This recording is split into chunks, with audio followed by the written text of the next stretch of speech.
මම හිතනවා දැන් අවුරුදු 15ක් ඇතුළත අපේ විදුලි බලය සඳහා ඉල්ලුම අඩුම ගානේ දෙගුණයක්වත් වෙයි කියන එක. ඔව්. ඒතර ඒකත් එක්කම අපි දැන්ට භාවිතා කරන ගල්ලංගුරු බලාගාර, ඩීසල් බලාගාර, අනිකුත් තාප බලාගාර අපි ඔක්කොම අයින් කරනවා නම් එතකොට ඒකට සමානව ජනන හැකියාව වැඩි වෙන්නත් ඕනේ. ඒතකොට මේ දෙකම ගත්තම තනිකරම පූර්ණනීය බල ශක්තිය වලින් යන්න බැරි වුණොත් තමයි අපිට න්‍යෂ්ටික බලය අවශ්‍ය වෙන්නේ. එතකොට මම හිතනවා අපිට අඩු ගානේ 70ක් 80ක්වත් පුනර්ජනනීය බල ශක්ති භාවිත වලින් අපේ ඉල්ලුම සපයා ගන්න පුළුවන් වෙයි. නමුත් ඒ අඩු ප්‍රමාණයට තමයි වෙන විකල්පයක් අපිට භාවිතා කරන්න ඕනේ. මොකද මේකේ අර විචල්්‍යතාවය නිසා අර පුනර්ජනනීය බල ශක්ති ප්‍රභවයන්ගේ කාලගුණය සමග වෙනව වෙනස්කම් නිසා අපිට එනර්ජි ස්ටෝරේජ් නැත්තම් වෙන විකල්පයක් අත්‍යවශ්‍යයි. ශ්‍රී ලංකාව කියන්නේ බල ශක්තිය අතින් ඒ තරම් හොඳ තැනක තියෙන රටක් නෙමෙයි. මේ සාකච්ඡාවට අද අපිත් එක්ක ඇවිල්ලා ඉන්නවා ආචාර්ය ප්‍රීනාත් ඩයස් මහත්මයා. ඒ වගේම අද අපේ සාකච්ඡාවට ඇවිල්ලා ඉන්නවා මිලින්ද රණවීර මහත්මයා. ඉතින් අද සාකච්ඡාවට මම පොඩි ආරම්භයක් විදිහට මම අපි ඩොක්ටර් ඩයස්ට ඩොක්ටර් ප්‍රීනාත් ඩයස්ට මම පොඩි ආරම්භයක් දෙන්න කියලා කියනවා. ශ්‍රී ලංකාව අපි රටක් හැටියට ඉදිරියේ ආර්ථික සංවර්ධනයක් ලබා ගැනීම සඳහා අපිට බල ශක්ති අවශ්‍යතාවයන්ට මුහුණ දීම ඉතාමත්ම වැදගත්. ඒකට කිව්වාගේ බල ශක්ති සුරක්ෂිතතාවය ඉතාමත්ම වැදගත්. මම මේ ඔබතුමාගේ අහුවොත් දැන් අපි පුනර්ජනනීය බල ශක්ති ක්ෂේත්‍රයේ අප පහුගිය වසර කිහිපයක විශාල ප්‍රගතියක් අත්කරගෙන තියෙනවා. අපිට මේ පුනර්ජනනීය බල ශක්තියෙන් විතරක් අපේ රටේ දැන් අපේ අවශ්‍යතාවයක් තියෙනවා. බල ශක්තිය කියවම ඉන්ධන අවශ්‍ය. අපේ වාහන, පොදු ප්‍රවාහනය, ඒ වගේම පුද්ගලික වාහන, භාණ්ඩ ප්‍රවාහනය වගේ ප්‍රවාහන ක්ෂේත්‍රයට ඒ වගේම අපේ බල ශක්තිය මේ විදුලි බල නිෂ්පාදනයට දෙකටම අපිට මේ බල ශක්තිය අවශ්‍යයි. එතකොට මේ බල ශක්තිවලදී අපි පුනර්ජනනීය බලය සැලකිය යුතු ප්‍රමාණයක අපි විදුලි බල නිෂ්පාදනය සඳහා පාවිච්චි කරනවා. අපිට ඉදිරියේදී හැකියාව තියනවාද පුනර්ජනනීය බල ශක්තියෙන් විතරක් මේ අපේ අවශ්‍යතාව සපුරා ගැනීමට? ඔව් මම කිව්වාගේ අපි පහුගිය වසර කිහිපය තුළ පුනර්ජනනීය බල ශක්තිය භාවිතයෙන් අපි සෑහෙන දියුණුවක් ලබලා තියෙනවා. මම හිතන්නේ ඉදිරියටත් පුනර්ජනනීය බල ශක්තිය ගන්න පුළුවන් උපරිම ප්‍රයෝජනය ගැනීම අත්‍යවශ්‍යයි. මොකද මම කිව්වාගේ හැම බල ශක්ති ප්‍රභේදයකම වාසි තියෙනවා අවාසි තියෙනවා. උදාහරණයක් ඇටියට පුනර්ජනනීය බල ශක්තිය වල තියෙන වාසිය තමයි අපිට ඉන්ධන සඳහා වියදමක් යන්නේ නැහැ. ඒකින්ද වියදමකින් අඩුයි. නමුත් අපි ඒ සඳහා මූලිකව යම් කිසි මුදලක් වැය කරන්න වෙනවා. නමුත් කාලගුණය මත හිරු එළිය තියෙන වෙලාවට අපිට සූර්ය බලය තියෙනවා, හිරු එළිය නැති වෙලාවට නැහැ. හුළං බලය ගැනත් අපිට ඒක කියන්න පුළුවන්. නමුත් මේ වගේ හේතු නිසා ඒක සමතුලිතව තබා ගැනීමට වෙනත් ප්‍රභවයන්ුත් අපිට අවශ්‍ය වෙනවා.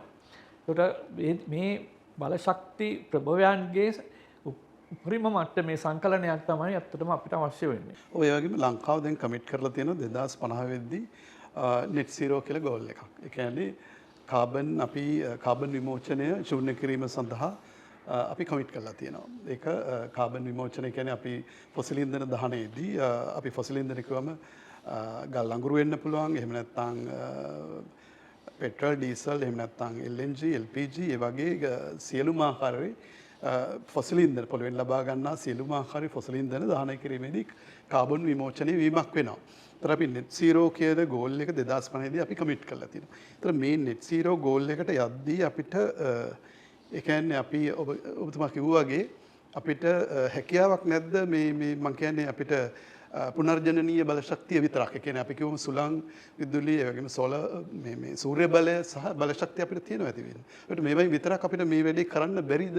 ඔව් දැන් 2050 වෙනකොට අපි ෆොසිල ඉන්ධන භාවිතය නවත්තනවා නම් ඒ සඳහා අනිවාර්යෙන් විකල්ප බල ශක්ති ප්‍රභවයක් අවශ්‍යයි. එතකොට මෙතන අපිට විකල්ප දෙකක් තියෙනවා. එක විකල්පයක් තමයි අපි තනිකරම පුනර්ජනීය බල ශක්තිය භාවිතා කරලා අපිට අවශ්‍යතාවයන් නිෂ්පාදනය කරගන්න අවශ්‍යතාවයන් සපුරා ගන්න පුළුවන්ද කියන එක. ඒතර මම කලින් කිව්වා වගේ දැන්ට තියෙන ක්‍රමය අනුව අපිට මේක තනිකරම පුනර්ජනනීය බල ශක්තියෙන් කරන්න බෑ. එහෙම කරනවා නම් අපිට අවශ්‍යතාවයන් දෙකක් සපුරා ගන්න වෙනවා. එකක් මේ බල ශක්තිය තැන්පත් කරලා තියාගෙන පාවිච්චි කරන්න පුළුවන් කමක් වෙන්න ඕනේ. දැන් උදාහරණයක් ඇටියට අපේ රටේ විදුලි බලයේ උපරිම ඉල්ලුම තියෙන්නේ රැට. එතකොට අපි සූර්ය බලය පාවිච්චි කරනවා නම් දවල් කාලයේ නිෂ්පාදනය වෙන සූර්ය බලය තැන්පත් කරලා තියලා ඒක රැට පාවිච්චි කරන්න පුළුවන් වෙන්න ඕනේ. ඔබතුමා කියන්නේ බැටරි එනර්ජි ස්ටෝරේජ් සිස්ටම්ස්. මම උදාහරණයක් හැටියට කියනවා දැන් අපේ කාර් බැටරි එකක අපිට තැන්පත් කරන්න පුළුවන් කිලෝ ශක්ති ප්‍රමාණය විදුලි ශක්ති ප්‍රමාණය කිලෝවොට් පැයකට අඩුයි. වෝල්ට් 12යි ඇම්පියර් 40යි කියන්නේ කිලෝවොට් 0.5ක් විතර වගේ. නමුත් අපි දිනයකට නිෂ්පාදනය කරන විදුලි ප්‍රමාණය අපි ගණනය කරන්නේ ගිගාවොට් වලින්. ඒ කියන්නේ කිලෝවොට් මිලියන ගාන. එතකොට එවැනි විශාල බල ශක්ති ප්‍රමාණයක් තැන්පත් කරලා කියනවා කියන්නේ එතරම් පහසු කාර්යයක් නෙමෙයි. නමුත් අනිකුත් විකල්පය තමයි න්‍යෂ්ටික බලය. එතකොට අපි දැන් කෝල් පවර් කියන එක ඒ කියන්නේ අපි ගල් අඟුරු වලින් බලය නිෂ්පාදනය කරනවා අපේ විශේෂයෙන්ම නොරොච්චෝලේ තියෙන බලාගාර මේ යන්ත්‍ර තුනෙන්. ඒතර අපි මේ යන්ත්‍ර ඉදිරියේදී මේ යන්ත්‍ර සම්බන්ධයෙන් අපි මේ යන්ත්‍ර වලින් මේ කෝල් පවර් වලින් අපි ඉවත් වීමද ඔබතුමා අදහස් කරන්නේ? ඒක මම හිතන්නේ රජය විසින් ගත යුතු තීරණයක්. අපිට තියෙන විකල්ප දෙක තමයි අරක. එකක් පුනර්ජනනීය බලය ස්ටෝරේජ් එක ගබඩා කර ගැනීමේ හැකියාවත් එක්ක කටයුතු කිරීම. එහෙම නැත්නම් පුනර්ජනනීය බලය සහ න්‍යෂ්ටික බලය කියන දෙක සංකලනයක් භාවිතා කිරීම. ඒ කියන්නේ අපිට තව අවුරුදු 15ක් විතර යද්දී අපි මේ දෙකෙන් එකකට ලැස්තිලා ඉන්න ඕන. ඒ කියන්නේ අවුරුදු 15ක් වෙද්දී අපි න්‍යෂ්ටික බලය ලබා ගන්න නම් අපි ඒ වෙලාවේ අපිට තීරණය කළ ලබා ගන්න පුළුවන්ද නැත්නම් අපි දැන් ඉඳලා යම්කිසි දෙයක් කරන්න ඕනද? ඔව් න්‍යෂ්ටික බලය සඳහා ඕනම රටක න්‍යෂ්ටික බලාගාරයක් ස්ථාපිත කරන්න අදහසක් තියෙනවා නම් ඒ සඳහා කල් ඇතුව සූදානම් වීම අවශ්‍යයි. එතකොට දැනට තියෙන තත්ත්වය හැටියට අපි තීරණයක් අරගෙන නැති වුණත් හිතමු 2040 විතර වෙනකොට න්‍යෂ්ටික බලාගාරයක් සමහර විට අපිට අවශ්‍යයි කියලා අපි හිතනවා නම් අපි ඒ සඳහා කළ යුතු මූලික අධ්‍යයනය දැන් වෙනකොට පටන් ගන්න ඕනේ. දැන්ට පටන් අරගෙන තියෙනවා. ඒකෙන් අදහස් වෙන්නේ අපි න්‍යෂ්ටික බලාගාරයක් මේ රටේ හදන්න තීරණය කරයි කියලා. නමුත් එවැනි තීරණයක් ගැනීමට පවා යම් තොරතුරු රැස් කර ගැනීම අවශ්‍යයි. ඒ තොරතුරු අනුව තමයි අපිට තීරණයක් ගන්න වෙන්නේ මේක අපිට සුදුසුද නැද්ද කියන එක. ඒතකොට දැනට පරමාණු ශක්ති බල ශක්ති මණ්ඩලයෙන් කරගෙන යන්නේ ඒ තොරතුරු රැස් කිරීම සඳහා අපි අධ්‍යයනයක් ආරම්භ කරලා තියෙනවා. ඒකට ඒ ලබා ගන්නා තොරතුරු වල අනුව තමයි අපිට තීරණය කරන්න පුළුවන් වෙන්නේ අපේ න්‍යෂ්ටික බලය මේ රටට සුදුසුද නැද්ද කියන තීරණය ගැනීමට එක පැත්තකින් ඒ තොරතුරු අවශ්‍යයි. අනිත් පැත්තෙන් අපි න්‍යෂ්ටික බලාගාරයක් මේ රටේ ස්ථාපිත කිරීමට තීරණය කරොත් එතනින් එහාට අපි කළ යුතු කටයුතු මොනවද කියන එක හඳුනා ගැනීමටත් මේ අධ්‍යයනය අවශ්‍යයි. ඒ වගේම මට අහන්න ඕන තව ප්‍රශ්නයක්. දැන් අපි න්‍යෂ්ටික බලාගාරයක් පිටවීම අපි කියමු 2040 හරි 41 හරි ඒ කාලෙදී සිදු වුණොත් අපි ඒ වෙනකොට අපි එතකොට පුනර්ජනනීය බලය ශක්තිය පාවිච්චි කරනවාද? ඒකත් මේකත් එක පාවිච්චි කරනවාද? එහෙම නැත්නම් අපි කොච්චර න්‍යෂ්ටික බලයක් අපේ අපි කියන එනර්ජි මික්ස් එකට අපි කොච්චර න්‍යෂ්ටික බලයක් ඇතුළත් විය යුතුයිද කියලා ඔබට යම්කිසි සුළු අදහසක් දෙන්න පුළුවන්ද? ඒ කියන්නේ 10%ක්ද 15%ක්ද 20%ක්ද අපි න්‍යෂ්ටික බලයෙන් ලබා ගන්න බලාපොරොත්තු වෙන්නේ. එවැනි තීරණයක් ගැනීමේදී ගන්න නම් මම හිතන්නේ සෑහෙන ධර්මක අධ්‍යයනයක් අවශ්‍යයි. මේ සඳහා අපිට අවශ්‍ය වෙන්නේ අපේ විදුලි බලය නිෂ්පාදනය හැකියතාක් අඩුම වියදමින් කිරීමයි. එතකොට ඒ සඳහා අපිට එක බල ශක්ති ප්‍රභවයක් කෙරෙහි රඳා සිටින්න බෑ. අපිට අවශ්‍ය වෙන්නේ බල ශක්ති ප්‍රභව කීපයක සංකලනයක්. එතකොට මෙතනදී සංකලනය කියවම අපිට ජල විදුලි බලය, සූර්ය බලය, සුළං බලය සහ න්‍යෂ්ටික බලය වෙන්න පුළුවන් හතරවෙනි එක. එතකොට මේවායින් කොපමණ ප්‍රමාණයක්ද අපි ලබා ගන්න අවශ්‍ය කියන එක ලොකු අධ්‍යයනයක් කරන්න නැතුව කියන්න අමාරුයි. නමුත් දැන් අපි කිව්වොත් දැන් අපේ ටාගට් එකක් තියෙනවා අපි පුනර්ජනනීය බලය 70% දක්වා යන්න ඕන කියලා. දැන් අපි මේ අවස්ථාවේ මම හිතන්නේ අපි සමහරලාට 50% ඉක්මවලා ගිහින් තියෙන සමහර දවස්වලට ඒක 60 ඉක්මවත් ගිහපු දවස් තියෙනවා. හොඳට ඉරෙලි තියෙනකොට හොඳට වැස්ස තියෙනකොට අපි 65 වගේ ගිහපු දවසුත් තියෙනවා. ඉරිදා වගේ දවස්වල. එතකොට දැන් අපි මේ ඉදිරියේදී අපේ විදුලි බල ඉල්ලුමත් වැඩි වෙනවා. 5% වගේ වැඩිමක් වෙයි කියලා CBA එකේ පුරෝකථනයක් තියෙනවා. ඒතර අපි මේ න්‍යෂ්ටික බලාගාර පිහිටුවීමෙන් අදහස් කරන්නේ අපි පුනර්ජනනීය බල ශක්තිය අඩු කරලාද මේ න්‍යෂ්ටික බලාගාර වලට යන්නේ? නෑ මං හිතන්නේ එහෙමයි කියලා. මම නම් හිතනවා අපිට අඩු ගානේ 70%ක් පුනර්ජනනීය බලය ලබා ගැනීමට අපහසුතාවයක් නැහැයි කියන එක. නමුත් මං කිව්වා වගේ ඒක හරියටම අධ්‍යයනයක් කරන්න නැතුව කියන්න බෑ. දැන්ට මට හැඟෙන හැටියට 70%ක් නම් ලබා ගැනීමේ අපහසුතාවයක් නැහැ. සමහරට ඒක 70%ට වඩා වැඩි වෙන්නත් පුළුවන්. 80ක් වෙන්නත් පුළුවන්. 80ක් වෙන්නත් පුළුවන්. 80ක් වෙලා 80ක් වුණොත් ඊටු 120 තමයි න්‍යෂ්ටික බලය ලබා ගන්න වෙන්නේ. ඒ කියන්නේ ඔබතුමා අදහස් කරන්නේ අපි පුනර්ජනනීය බල ශක්තියට ප්‍රමුඛතාව දෙනවා. අපි න්‍යෂ්ටික බලයට ගියත් අපි පුනර්ජනනීය බල ශක්තියත් වැඩි කරනවා තව. ඒකද අදහස් කරන්නේ? ඔව් ඒ කියන්නේ අපේ ඉල්ලුම වැඩිවීමත් සමගම දැන් අපේ රටේ ඉදිරියේ සංවර්ධනය වෙනවා නම් ආර්ථික වශයෙන් සංවර්ධනය වෙනවා නම් මම හිතනවා දැන් අවුරුදු 15ක් ඇතුළත අපේ විදුලි බලය සඳහා ඉල්ලුම අඩුම ගානේ දෙගුණයක්වත් වෙයි කියන එක. ඔව්. ඒතොර ඒකත් එක්කම අපි දැන්ට භාවිතා කරන ගල්ලංගුරු බලාගාර, ඩීසල් බලාගාර, අනිකුත් තාප බලාගාර අපි ඔක්කොම අයින් කරනවා නම් එතකොට ඒකට සමානව ජනන හැකියාව වැඩි වෙන්නත් ඕනේ. ඒතොර මේ දෙකම ගත්තම තනිකරම පූර්ණනීය බල ශක්තිය වලින් යන්න බැරි වුණොත් තමයි අපිට න්‍යෂ්ටික බලය අවශ්‍ය වෙන්නේ. එතකොට මම හිතනවා අපිට අඩු ගානේ 70%ක් 80%ක්වත් පුනර්ජනනීය බල ශක්ති භාවිත වලින් අපේ ඉල්ලුම සපයා ගන්න පුළුවන් වෙයි. නමුත් ඒ අඩු ප්‍රමාණයට තමයි වෙන විකල්පයක් අපිට භාවිතා කරන්න ඕනේ. මොකද මේකේ අර විචල්්‍යතාවය නිසා අර පුනර්ජනනීය බල ශක්ති ප්‍රභවයන්ගේ කාලගුණය සමග වෙනව වෙනස්කම් නිසා අපිට එනර්ජි ස්ටෝරේජ් නැත්තම් වෙන විකල්පයක් අත්‍යවශ්‍යයි. right. ඒ වගේම අපිට පොඩ්ඩක් මලින්ද මහත්තයාගෙන් අපිට පොඩ්ඩක් දැනගන්න ඕනේ මලින්ද කියන්න බලන්න දැන් අපි මේ දක්වා අපේ තියෙන රෙඩිනස් එක අපි ඒ කියන්නේ අපි න්‍යෂ්ටික බලය ලබා ගන්න අපි තීරණයක් කරලා නැහැ කියලා ප්‍රිනත් මහත්මයා කිව්වා. එතකොට අපි යම්කිසි අවස්ථාවක 2040 දී අපි න්‍යෂ්ටික බලය අවශ්‍යයි කියලා තීරණය කරනවා. අපි ඒක 2040 දී අපි මේ වෙනකොට ඊතර නුදුරනාවකදී තීරණය කරන්න වෙනවා මෙතුමා කිව්ව විදිහට. ඒතර එහෙම තීරණයට ගියොත් ඒ සඳහා අපි යම්කිසි ලෑස්තියක් තියනවාද? ඒ සඳහා අපි යම්කිසි කරපු වැඩ කොටස ගැන කෙටියෙන් කියන්න පුළුවන්ද? ස්තුතියි. එතෙම අන්තර්ජාතික පරමාණු බලශක්ති නියෝජිත ආයතනයේ ඉන්ටර්නැෂනල් ඇටොමික් එනර්ජි ඒජන්සි කියන ඒකේ සමාජික රටක් වශයෙන් ලංකාව අපි මයිල්ස්ටෝන් අප්‍රෝච්, ඒ කියන්නේ සන්දිස්ථාන ප්‍රවේශය කියලා හඳුන්වා දීලා තියෙනවා. න්‍යෂ්ටික බලය විදුලිය උත්පාදනය කිරීමට රටක් කල්පනා කරනවා නම් ඒ සන්දිස්ථාන ප්‍රවේශය අනුව යම්කිසි වැඩ කටයුත්තක් කරන්න ඕනේ. එහි පේස් 3ක් සහ මයිල්ස්ටෝන් 3ක් සඳහන් වෙනවා. ඒ තුනට අනුව අපි මූලික අධියරේ වැඩ කටයුතු යම් ප්‍රමාණයක කරලා තියෙනවා. උදාහරණයක් වශයෙන් මානව සම්පතට පුහුණුවීම් ලබා දීම. යම් ප්‍රමාණයක අපි පරමාණු බල ශක්ති මණ්ඩලය විදිහෙන් ලබා දීලා තියෙනවා. එහිදී අපි දැන් පරමාණු බල ශක්ති මණ්ඩලය කියන එක නාස්තික තාක්ෂණය ප්‍රොමෝට් කිරීම හෝ ඒක ව්‍යාපෘති වැඩි දියුණු කරලා ඉදිරියට ගෙන යාමට තියෙන ආයතන. වගේම මේ කටයුතු වලදී නියාමනය අවශ්‍ය වෙනවා. ඒකට පරමාණු බල ශක්ති නියාමන සභාව කියලා එකක් අපේ ලංකාව පිහිටුවලා තියෙනවා. ඒකටත් යම්කිසි පුහුණුවීම් වගේ කටයුතු ලබා දීලා තියෙනවා. ඒ වගේම පුහුණුවීම් කිව්වේ මේ දේශීය පුහුණුවීම්ද? දේශීය වගේම විදේශීය පුහුණුවීම් ලබා දීලා තියෙනවා.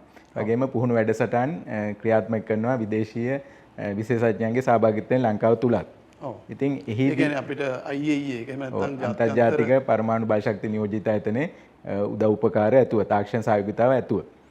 ඉතින් ඒකෙදි දැන් ඔබතුමා අහපු ප්‍රශ්නයට අපි අවධානය යොමු කරොත් ඒදී අපි කරුණු 19ක් ඔස්සේ අපි අධ්‍යයන කටයුතු කරලා තියෙනවා.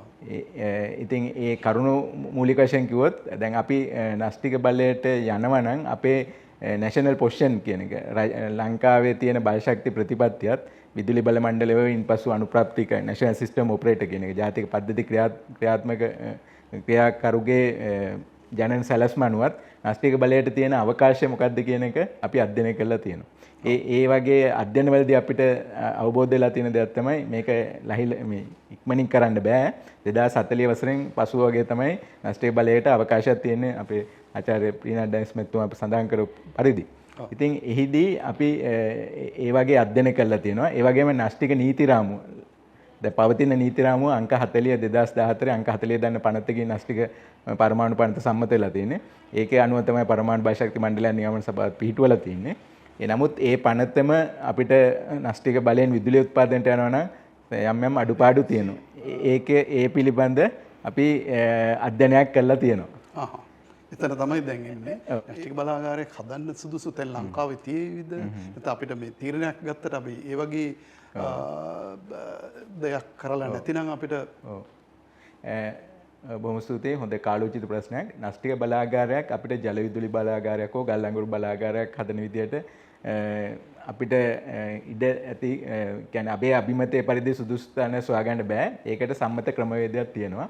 ඒ සම්මත ක්‍රමවේදය අනුව ලංකාවේ නාස්තික බලාගාර පිහිටුවෙන සුදුසු විභාගයක් තියෙන ස්ථාන site survey and site selection කියන අවස්ථාවේ අපි කරලා තියෙනවා. අපි මේ සර්වේ එකේදී කරා දැන් අපිට භූමිකම්පාවක් ඇති වුණොත් එහෙම නැත්නම් සුනාමියක් ඇති වුණොත් ඒ වගේ ඒකට අපිට බලාගාරයේ සිසිලන කරෙන්න මුහුදු ජලයේද ගංගා ජලයේද අවශ්‍ය වෙන්නේ. ඒ වගේ සිසිල කාරකයක් සුදුසු ස්ථානයක්. ඒ වගේ අපි අධ්‍යයනයක් කරා පෙරදින විශ්වවිද්‍යාලයේ භූ විද්‍යා අධ්‍යයන අංශයත් භූ විද්‍යා පතාල් කාර්ය අංශයත් මධ්‍යම පරිසර අධිකාරියත් එකතුව පරමාණු බාහ්‍යශක්ති මණ්ඩලයේ පසුගිය වසර 3-4 පුරා අපි යම්කිසි අධ්‍යයනයක් කරා. ඒකට අපිට අන්තර්ජාතික පරමාණු බාහ්‍යශක්ති නියෝජිත ආයතන විශේෂඥයන්ගෙත් උපදෙස් ලබා දුන්නා. අපි ඒ අධ්‍යයනය කළා. ඒ වාර්තාවකුත් සකස් කරලා තියෙනවා. ඒගොල්ලෝ ඒ කියන්නේ පරමාණු අන්තර්ජාතික පරමාණු බල ශක්ති අධිකාරියත් ඔබ කියන පරිදි අපි ඔයගොල්ලෝ කියන්නේ කැන්ඩිඩේට් සයිට්ස් කියන්නේ. ඒ කැන්ඩිඩේට් සයිට්ස් වලට අනුමැතියක් යම්කිසි ආකාර ග්‍රීන් ලයිට් එකක් දීලා තියෙනවද? ඔව්. ඒගොල්ලෝ ඒකට යම්කිසි නිර්දේශ ඒ කියන්නේ ඒගොල්ලෝ ඒගොල්ලන්ගේ නිර්ණායකට වලට අනුව අපි කරලා තියෙනවා කියන සහතිකය අපිට දීලා තියෙනවා. අපි නමුත් ඒ හඳුනාගත් භූමි භාග ලංකාවේ ඉදිරි ආර්ථික සහ සංවර්ධන කටයුතු අනුකූලව එතකොට ගොඩක් සමහර ප්‍රදේශ දැන් අපි රජයේ අනුමැතිය ලබා ගත යුතු අපිට හිතු පරිදි අපිට භූමි භාග තෝරගන්න බෑ. ඉතින් ඒ සම්මත ක්‍රමවේදය අනුව අපි භූමි භාගවල සුදුසු බව තීරණය කළ යුතු ඉදිරියේදී. ඔව්. දැන් මම එතකොට මට දැන් තව ප්‍රශ්නයක් තියෙනවා මේ ආචාර්ය ප්‍රීනත් මහත්මයාගෙන්. දැන් අපි ගත්තොත් දැන් අපේ කලාපයේ රටවල් තුනක් අපේ ආසන්නම ප්‍රධානම අසල්වැසි රටවල් තුනක දැන් මේ වෙනකොට ඉන්දියාව, පාකිස්තානය සහ බංග්ලාදේශයත් ළඟදී නාස්තික බලාගාරයක් පිහිටෙව්වා. එතකොට තාම එතකොට අපේ ළඟම තියෙන ඉන්දියාවේ අපිට ඉඳලා කිලෝමීටර් මට දැනගන්න තියෙන විදිහට කිලෝමීටර් 204ක් එහායින් අපිට තියෙනවා මේ පුණ්ඩන්කූලම් කියලා නේද බලාගාරයක්. එතන බලාගාර රියැක්ටර්ස් ඒ කියන්නේ ප්‍රතික්‍රියාකාරක 6කට තමයි ඒ ස්ථානයේ සැලසුම් කරලා තියෙන්නේ. විශාල බලාගාර අතිවිශාල ඉන්දියාවෙත් තියෙන විශාලම බලාගාරය මම දන්න විදිහට. අපිට බොහොම නුදුරින් තියෙන බලාගාරයක් ඒක. එතකොට දැන් අපි තාම කල්පනා කරනවා අපි මේ බලාගාරයට ආ යුතුද කියලා. අපේ යවට රටවල් ඔක්කොම ගිහින් තියෙනවා. ඉතින් මේ ගැන දැන් අපේ ශක්්‍යතාව බැලුවොත් ආර්ථික වශයෙන් දැන් ඉන්දියාව ගත්තොත් මම හිතන්නේ ගල් අඟුරු විශාල වශයෙන් භාවිත කරන රට ඇතුලේ ගල් අඟුරු තියෙනවා. අපිට මේක ශක්්‍යතාවය පිළිබඳ යම්සි ඒ කියන්නේ ආර්ථික ශක්්‍යතාව පිළිබඳ යම්සි අධ්‍යයනයක් කළේ නැත්නම් ඒ ගැන යම්සි අවබෝධයක් ඇතුවද මේ අපි මේ යන්නේ ගමන? මම හිතන්නේ අනිකුත් රටවල් හැම රටක්ම වෙනස්. එක රටක යමක් ක්‍රියාත්මක කරන්න පුළුවන් කියන එකකින් අදහස් වෙන්නේ නැහැ. ඒක අනිත් හැම රටකටම සුදුසුයි කියන එක. එතකොට මේවා අපේ කලාපයේ තිබෙන රටවල් වුණත් ඉන්දියාවට, බංග්ලාදේශයට, පාකිස්තානයට න්‍යෂ්ටික බලය ඒගොල්ලන්ගේ තිබෙන විදුලි බල පද්ධතිය,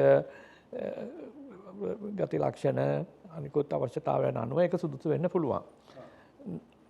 ඒගොල්ලන්ට සුදුසුයි හින්දාම අපිට සුදුසුයි කියන්න බෑ. අපේ තියෙන අපේ විදුලි පද්ධතිය සහ අනිකුත් අවශ්‍යතාවයන් අධ්‍යයනයක් කරලා තමයි අපිට ඒ තීරණය ගන්න වෙන්නේ. එතකොට දැන් මම ඊළඟට අහන්න කැමතියි දැන් අපි නාස්තික ප්‍රතික්‍රියාකාරක කිව්වම ඒ කියන්නේ නියුක්ලියර් රියැක්ටර්ස් වලට සාමාන්‍ය ඉන්ධන පාවිච්චි කරන්න බෑනේ.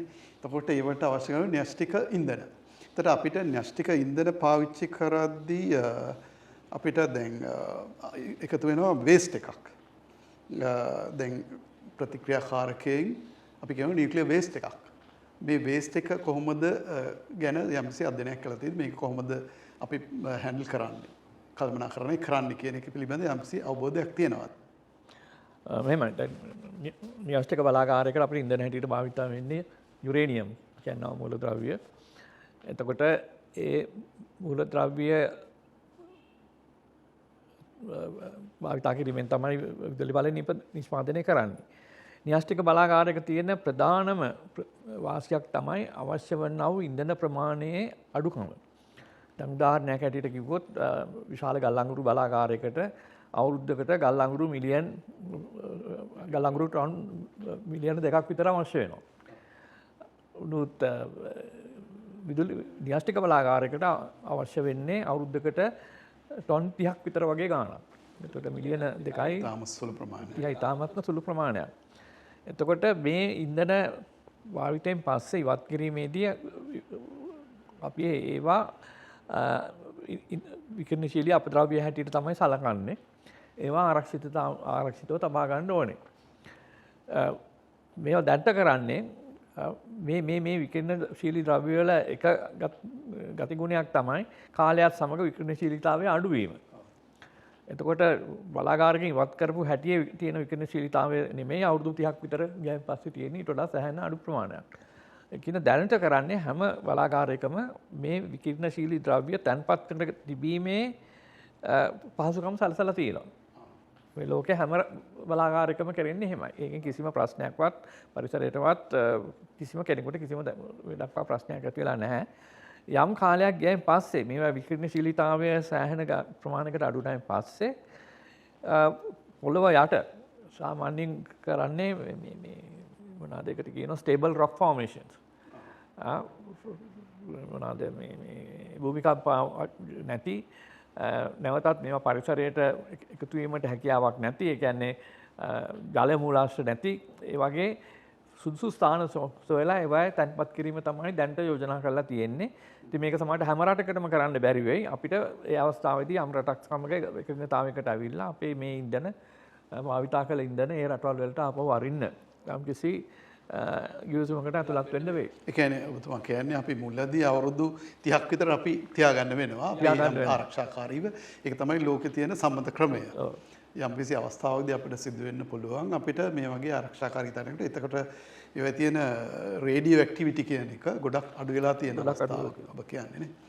එතකොට දැන් අපි හිතමු දැන් මේ කියන්නේ අපිට ආරක්ෂාකාරීව ටිකක් කල් අවුරුදු 25ක් රට ඇතුළේ තියාගන්න හැකියාවක් තියෙනවා. රට කියන්නේ බලාගාරය ඇතුළම. බලාගාරෙම විශේෂ වෙන් කරපු තැනක ජලය පූල් එකක වතුර පිරවූ පූල් එක තමයි මේව තැන්පත් කරලා තියන්නේ. මොකද ඒකේ යම්කිසි තාපයක් පිට වෙනවා. ඒ තාපය ඉවත් කිරීමට ජලය අවශ්‍යයි. ඒ ආකාරයට අවුරුදු 30 40 හරි තියාගන්න බැරි කමක් නැහැ. ඊට වඩා වැඩි ප්‍රමාණයක් හරි තියාගන්න පුළුවන්. තමන් රටවල් ඒව දැන්ටත් ඒ වගේ කාලයක් ඒව තැන්පත් කරලා එහෙම තියාගෙන තියෙනවා ආරක්ෂිතව. ආරක්ෂා කරවි තියාගන්න පුළුවන් කියන්නේ. එතකොට අපි අද සාකච්ඡාවේ දැන් අපි සාකච්ඡා කරා දැන් අපි ෆොසිල් ඉන්ධන වලින් ඉවත් වීමේ හැකියාවක් තියනවාද කියලා. ඒ වගේම අපි කිව්වා net zero goals කරා යාමේ හැකියාවත් එක්ක අපි අපේ තියෙන කමිට්මන්ට් එකත් එක්ක ෆොසිල් ඉන්ධන වලින් ක්‍රමානුකූලව ඉවත් වෙලා අපි විශේෂයෙන්ම අපි පුනර්ජනනීය බල ශක්තිය කරා යා යුතුයි කියන තැන අපි ඉන්නවා. ඒකම අපි කතා කරා බැටරි එනර්ජි ස්ටෝරේජ් ගැන මේ බෙස් කියන මේක ගැන දැන් තියෙන අලුත් එක මැචුවර් ටෙක්නොලොජි එකක් මම හිතන්නේ ගොඩක් දුරට. ඒතර අපි ඒකටත් යන්න ඕනේ කියලා මම හිතනවා ඔබතුමා කියන්නේ. ඒතර අපි ඒකත් ගිහිල්ලා බැරිම වුණොත් තමයි අපි න්‍යෂ්ටික බලයට යන්න ඕන කියලා. ඒ සඳහා අපිට සුදුසු තැනක් තිබුණොත් අපි න්‍යෂ්ටික බලයට යා හැකි කියන තර්කය තමයි ඔබ ඉදිරිපත් කරන්නේ. එහෙම නේද? ඔව්. සමහර විට අවශ්‍ය වෙන්න පුළුවන්. අවශ්‍ය වෙන්න පුළුවන්.